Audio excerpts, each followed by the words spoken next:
Olá pessoal, bem-vindos à comunidade do investidor para a nossa querida Universidade do Sucesso. É com muita alegria que eu anuncio a vocês o início do nosso 4º semestre. E o autor ele resume esse semestre na seguinte frase: primeiro fazemos nossos hábitos e depois os nossos hábitos nos fazem. Essa frase é de John Dryden. Sensacional, não é? E hoje nós vamos estudar a lição 16, como encontrar coragem para correr riscos. A pergunta que inicia é: quanto do seu talento está sendo desperdiçado por falta de um pouco de audácia? Nossos professores de hoje são doutores Tom Husk e Randy Reed. Como encontrar coragem para correr riscos? Vamos lá? Agora você está pronto para prosseguir. Agora sabe que é a sua escolha e só sua no que diz respeito ao que fará com o resto da sua vida. Talvez já esteja convencido, depois de 3 semestres muito pessoais, de que seja lá o que pensar é o que virá a ser finalmente. E tem mesmo todo esse potencial, não tem? Então, o que é que o está segurando? Medo de arriscar-se? Já ouviu falar do complexo de Jonas? Provavelmente já se viu vivendo num lugarzinho cômodo, desempenhando tarefas comuns onde ninguém jamais disputará com você. Não correndo riscos, enfrentando poucos problemas, nunca interessado no crescimento do seu potencial e como testá-lo. Isso é viver? Espero que isso incomode bem nas profundezas do seu ser. Por quê? As pessoas não mudam quando se sentem bem. Mudam quando estão aborrecidas. Quando tudo está indo bem, nossa tendência é fazer muito mais do que estamos fazendo. O sofrimento nos impele para aqueles pontos cruciais e decisivos. Estamos sofrendo, então finalmente escolhemos. É o advérbio finalmente. Quando chega, chega. São essas as conclusões de 2 jovens e proeminentes médicos da costa oeste, Tom Husk e Randy Reed, em cuja longa lista de credenciais incluem-se as posições de professores assistentes de psicologia e direito, respectivamente, da Universidade de San Diego. Esta lição, do livro honesto e corajoso que escreveram, em português Quero Mudar, mas Não Sei Como, talvez seja exatamente o remédio que você precisa para curar-se de estar sempre se escondendo em seu lugarzinho cômodo. Vamos lá. Nós humanos nos entregamos com muita frequência à covardia de sermos cuidadosos demais, de nos vendermos por uma promessa de segurança. E nos enganamos, você sabe disso. A futilidade de usar um título como um meio para se esconder. Sou advogado, médico, gerente, assim por diante, como se dissesse, sou advogado e nada mais. Ou a futilidade de procurar significado através das realizações do cônjuge, a síndrome da mulher do médico, também vista nos cônjuges de políticos, executivos, ministros de igreja, advogados, artistas. Na verdade, em qualquer marido ou mulher que evita os desafios além da rotina diária ou que acredita que usufruir como substituto do sucesso do cônjuge seja o bastante para fazer sua vida mais significativa. Patético. É fútil viver pensando num determinado tempo no futuro, quando as coisas estarão diferentes. Acreditar que assim que eu ficar mais velho, mais rico, mais instruído, ou uma disposição mais sofisticada, quando eu terminar minha terapia, então tudo estará bem. Continue sonhando, pois não passam de vãs ilusões. E é fútil viver numa fase do passado quando eu era mais moço, mais forte, minha mulher vivia, ou anterior ao meu casamento, meu divórcio, minha operação, meu ataque cardíaco, minha perda de emprego, do nascimento das crianças. Mais impasses inúteis. Charles Dickens descreve a figura trágica de Lady Havisham sentada em seu quarto, em seu suntuoso traje nupcial, décadas depois de ter sido rejeitada pelo suposto noivo. Sua monumental covardia a conserva temerosa de enfrentar a vida como é. Se quisermos, também podemos ter sonhos e teias de aranha, fantasias sobre o que foi ou podia ter sido. Thomas Wolfe também abordou o assunto em Você Não Pode Nunca Voltar. Uma velha piada diz a mesma coisa de outro modo. A bolsa ou a vida, diz o ladrão. Leve a vida, estou guardando dinheiro para minha velhice, responde o herói super cauteloso. Por incrível que pareça, muitas pessoas mantêm seus velhos estilos de vida, seus hábitos, mesmo que se sintam infelizes, solitárias, entediadas, inadequadas ou maltratadas. Por quê? Naturalmente, porque o hábito é um lugar fácil de se esconder. Quantas mulheres se casam várias vezes com alcoólatras, insistindo que não desconfiavam? Um homem passa a vida toda trabalhando 60, 100 horas por semana na tentativa de enriquecer. Por quê? Porque viu o pai trabalhando como escravo a vida inteira, nunca se divertindo, morrendo no trabalho, e ele não quer que isso aconteça com ele mesmo. Outros tentam viver cautelosamente na segurança dos padrões estabelecidos. Não se sentem satisfeitos, mas encontraram uma fórmula não de sucesso, seja qual for, mas de evitar o fracasso. Isso é a morte em vida, quando a segurança se torna uma compensação destruidora. O homem não vive apenas pela segurança e, é claro, nem a mulher. A vida tem seus riscos inevitáveis.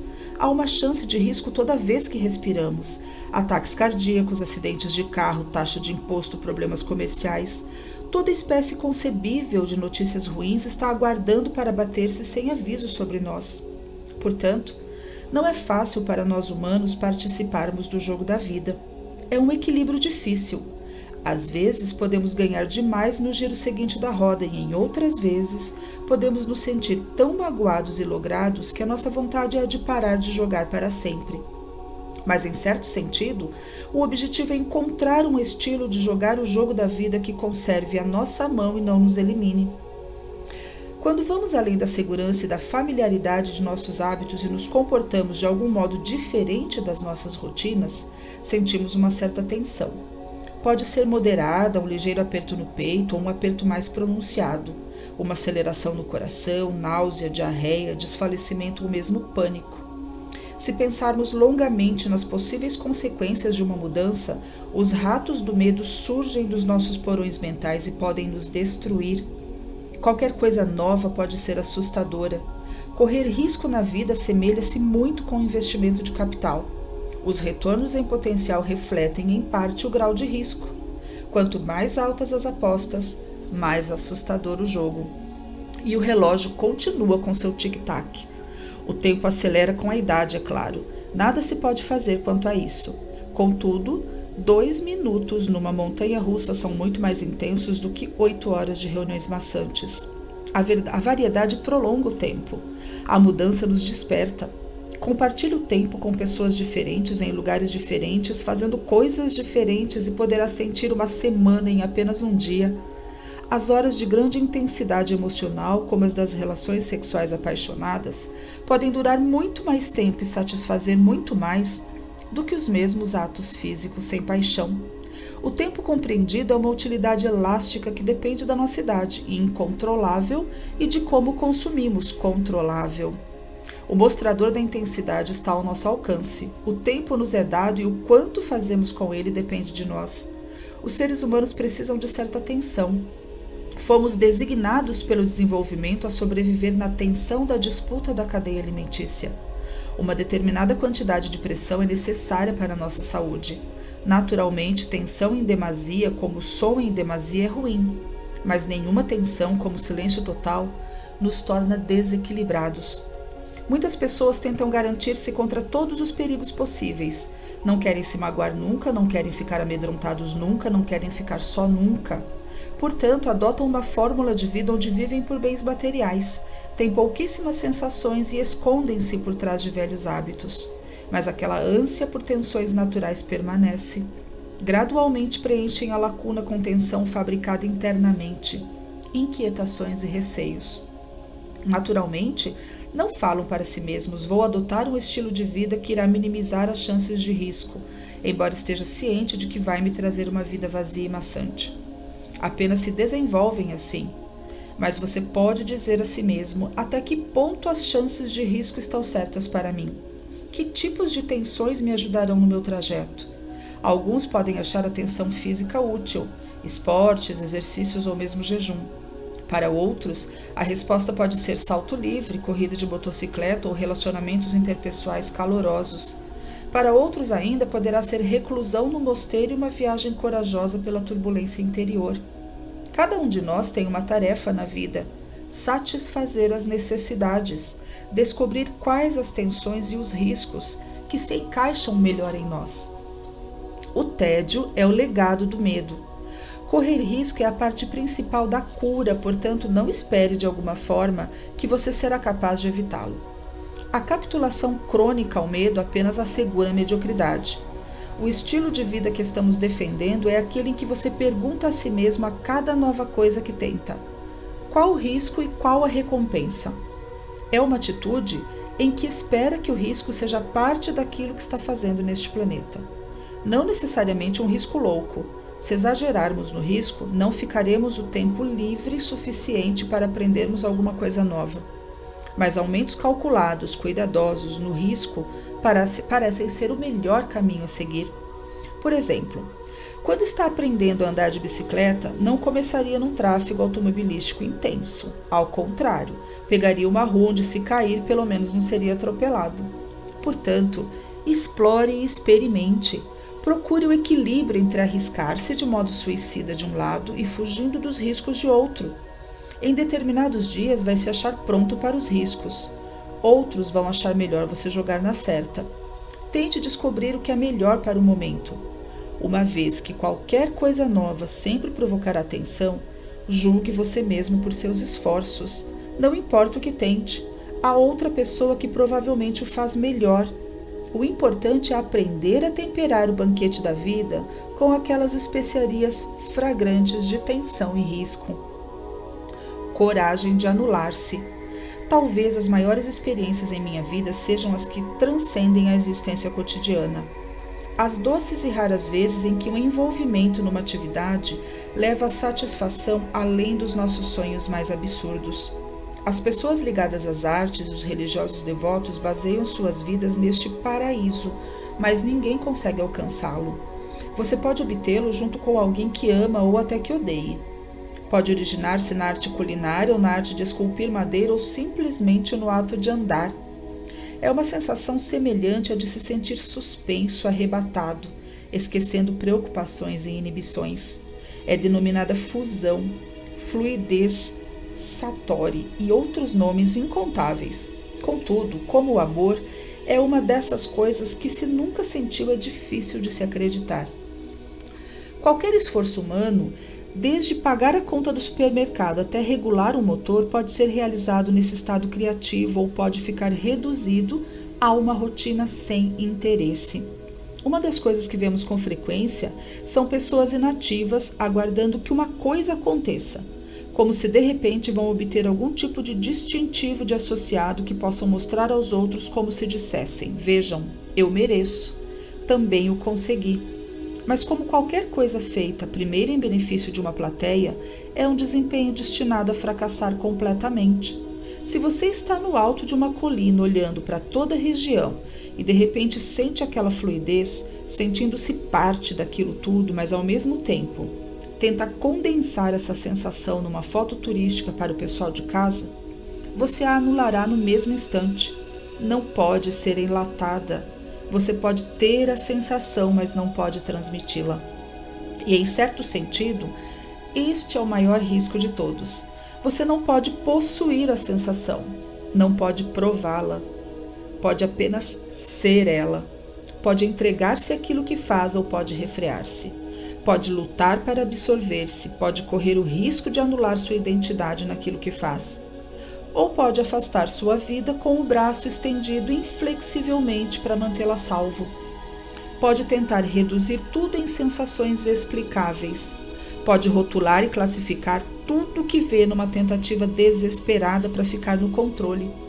Ou pode deixar-se de pavonear-se, de atormentar-se e se entregar. Para esse processo, é fundamental a questão de anular o controle. Existe um paradoxo nisso que diz mais ou menos o seguinte: a mais alta forma de controle é quando se renuncia a todo o controle. É como você não possuir nada a menos que possa desfazer-se do que possui. Quando tentamos aprender alguma coisa, se lutarmos para ficar no controle, aprendemos devagar, se chegarmos a aprender. Quando estamos aprendendo a andar de bicicleta, se ficarmos lutando para controlá-la, dirigindo braços e pernas rigidamente com os princípios como se incorporarem, cairemos com mais frequência. Em vez disso, podemos renunciar ao nosso mito responsável, renunciar às nossas identidades e nos tornarmos parte da bicicleta. Aprendemos mais ao nos anularmos. Se pudermos ser bastante fortes para apenas esquecermos quem somos por um momento, em vez de nos levarmos tão malditamente a sério, se esquecermos o que pensamos, o que acreditamos, o que queremos, corrermos o risco de esquecermos de nós mesmos. Aprendemos com a graça de uma flor desabrochando. É preciso a maior coragem para usar essa autorrenúncia em qualquer atividade que empreendermos.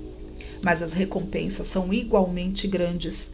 Ganhamos paz, senso de retidão e, o mais importante, ganhamos poderes totais para criar e crescer. Esse é o curso adiantado de Agir como Se. Em vez de fazer de conta que se pode andar de bicicleta, deve-se partir para o ato. Em vez de tentar, deve-se pôr-se em ação. O ensino, em sua maioria, pressupõe que o domínio técnico não é um meio, mas um fim. Mas a habilidade técnica não tem vida própria, apenas nos torna livres para renunciarmos completamente. A menos que se tenha essa sensação de entrega, a menos que haja alguma área em sua vida onde tenha lutado através do domínio técnico o suficiente para adquirir a habilidade de sentir aquela fluidez, jamais acreditará que essas coisas acontecem. Que espécie de vida deseja? O quanto será corajoso? A escolha é sua. Em última análise, o seu jogo é o modo criativo em que se mantém fiel a esses elementos básicos. Se olhá-los apenas como elementos separados e isolados, jamais será um jogo excitante. Será apenas outro robô tentando imitar alguém. A criatividade é um tópico fascinante. Através de toda a história, pessoas têm estudado os muito criativos para descobrir seus segredos. Essas pessoas bem dotadas chegaram a refletir, às vezes, a respeito das próprias sensações e tentaram encontrar uma espécie de fórmula. Mas não há nenhuma. A criatividade não é um processo que ocorre gradativamente. Mais do que qualquer outro grupo da sociedade americana atual, os atletas parecem estar conscientes de como se pode aprender criatividade. Concentração é a palavra usada com mais frequência para descrever esse estado, o pré-requisito para o desempenho máximo. Muitas vezes, um bom jogo pode ser diferenciado de um mau jogo pelo grau de concentração. E o que esse estado de concentração parece ser é a suspensão da dúvida e da timidez, um modo de limpar a mente de todo entulho e refúgio perturbador. Certas filosofias orientais fizeram desse estado de espírito seu principal objetivo. Na verdade, o conceito de agir sem o pensamento constrangedor provavelmente foi cristalizado primeiro pelos samurais do Japão medieval.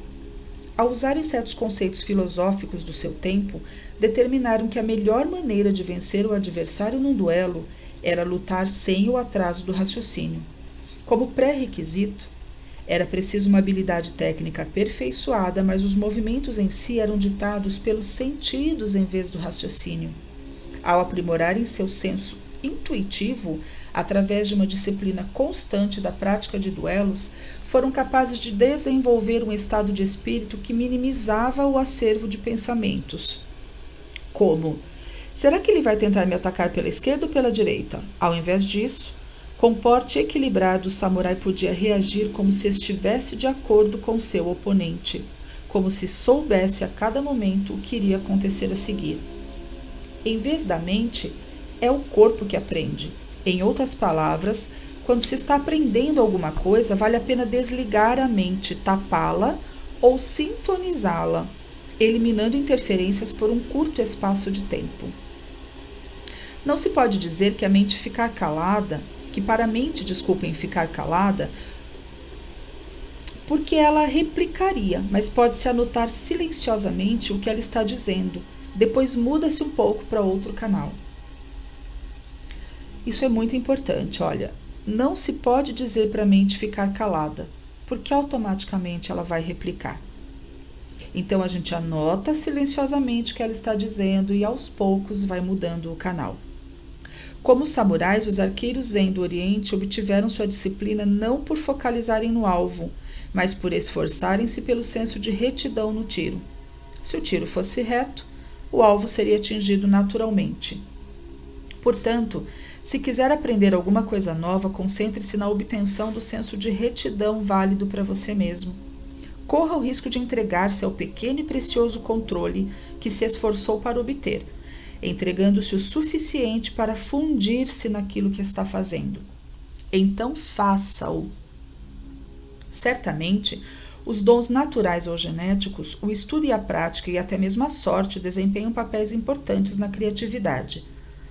Mas, em última análise, o que é necessário é essa autoentrega para o que se faz. Gostamos de pensar nisso como uma espécie de processo de duas fases. Na primeira, há a fusão de si mesmo com sua ação criativa. Você se entrega e faz o que tem que fazer. Na segunda, revisão crítica. Mentalmente, recue um pouco, considere a distância e avalie os resultados. Será que isso me aproximou do lugar onde eu queria estar? Como um pintor diante da tela, primeiro há o movimento do pincel, que ocorre nesse estado de transe, e depois dê um passo atrás para obter uma nova perspectiva e para um olhar atento para o resultado. Essas duas fases fluem uma na outra, mas em certo sentido representam estados de espírito separados: ação criativa e revisão crítica. Bem, a questão disso tudo é que muitas pessoas preocupam-se em alcançar um determinado resultado, como fama, fortuna, aprovação dos outros, ou até alguma coisa tão fugidia como a felicidade. Mas, caso se detenha nos resultados, nunca será capaz de se entregar o tempo suficiente para usufruir da sensação intensamente. Mas, depois que fizer uma boa tentativa, então pense e revise. Não tente revisar enquanto tenta criar, revise depois de inventar. Se sua percepção focalizar-se no resultado, não poderá permitir a si mesma entregar-se. Por fim, tudo se resume na espécie de sistema de valor que você quer. Tudo o que conta é vencer, ou tentar é ter sucesso. O estado criativo exige que se esqueça a questão de vencer e que se focalize na tentativa. Seja como for, jogar só para vencer é um impasse. No grande esquema da existência, qual o jogo que em qualquer momento importa tanto assim?